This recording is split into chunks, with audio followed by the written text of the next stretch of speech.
आपका मन बिल्कुल एक नदी की तरह है। विचार और विचारों की भीड़ गुजरती रहती है। आप बस किनारे पर बैठे हैं, बेपरवाह, सिर्फ एक साक्षी, और आप एक महान आश्चर्य में हैं। धीरे धीरे, जैसे जैसे आप अधिक से अधिक केंद्रित और मात्र साक्षी बनते जाते हैं, विचार गायब होने लगते हैं।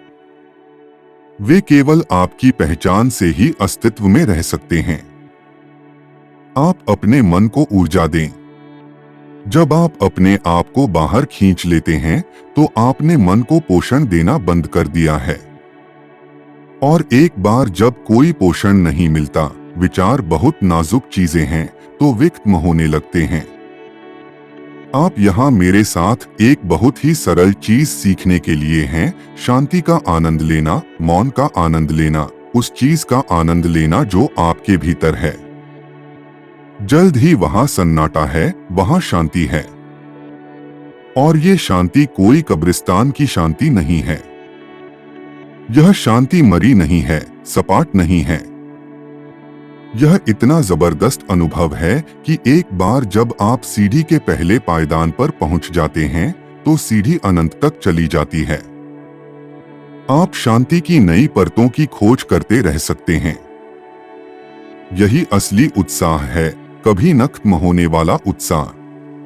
जा रहा हूं, लेकिन वहां कोई तल नहीं है, कोई सीमा नहीं है। कोई आपका मार्गदर्शन नहीं करता, बल्कि शांति की कोई चुंबकीय शक्ति ही आपको मन से, शरीर से, पड़ोसियों से, पत्नी से, पति से दूर और दूर ले जाती है। और उत्साह लगातार गहराता जा रहा है। जब तक हम पृथ्वी भर में ऐसे लाखों लोगों का निर्माण नहीं कर पाते जिन्होंने इस प्रकार की शांति का अनुभव किया है, युद्ध अपरिहार्य है, क्योंकि लोग सपाट जीवन नहीं जी सकते। युद्ध में जाना और थोड़ा उत्साह रखना बेहतर है, हालांकि इसका मतलब मौत है। यदि कोई व्यक्ति जिसने आंतरिक शांति नहीं देखी है, उसे शांति से रहने के लिए मजबूर किया जाता है, तो वह या तो हत्या कर देगा या खुद को मार डालेगा। उससे भी कुछ उत्साह मिलेगा। उत्साह एक महान पोषण है, लेकिन केवल सही प्रकार का उत्साह ही पोषण है। गलत प्रकार की उत्तेजना जहर है। और अब तक मानवता पर गलत तरह की उत्तेजना हावी रही है।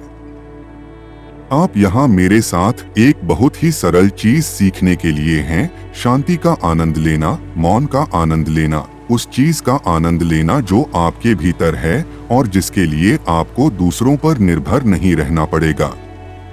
मन के बिना स्पष्टता संभव है, मन के बिना शांति संभव है, मन के बिना मौन संभव है। इसलिए कभी भी मौन मन प्राप्त करने का प्रयास न करें। यदि आप ऐसा करते हैं, तो आरंभ से ही आप एक असंभव आयाम में आगे बढ़ रहे हैं। तो पहली बात यह है कि मन की प्रकृति को समझें, तभी कुछ किया जा सकता है। आराम से चलें, आराम से खाएं, आराम से बात करें, आराम से सुनें। हर प्रक्रिया को धीमा करें। जल्दबाजी न करें और जल्दबाजी न करें। ऐसे आगे बढ़े जैसे कि सारी अनंतता आपके लिए उपलब्ध है। वास्तव में यह आपके लिए उपलब्ध है। मन में कोई विचार नहीं, हृदय में कोई भावना नहीं। उस शून्यता में तुम्हें पहली बार शांति का स्वाद पता चलता है। यह मैं अपने अनुभव से कह रहा हूँ। 32 वर्षों से मैं उस शांति में हूँ और मैंने उसे एक क्षण के लिए भी स्थिर नहीं पाया। यह सदैव नए द्वार, नए आयाम, नई गहराइयां खोल रहा है।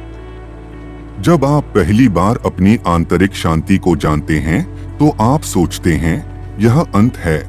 जल्द ही आपको यह विचार बदलना होगा, क्योंकि शांति बढ़ती ही जाती है। और वह दिन आता है जब आप समझ जाते हैं कि कोई अंत नहीं है। शांति ब्रह्मांड जितनी विशाल हो जाएगी और ब्रह्मांड की कोई सीमा नहीं है।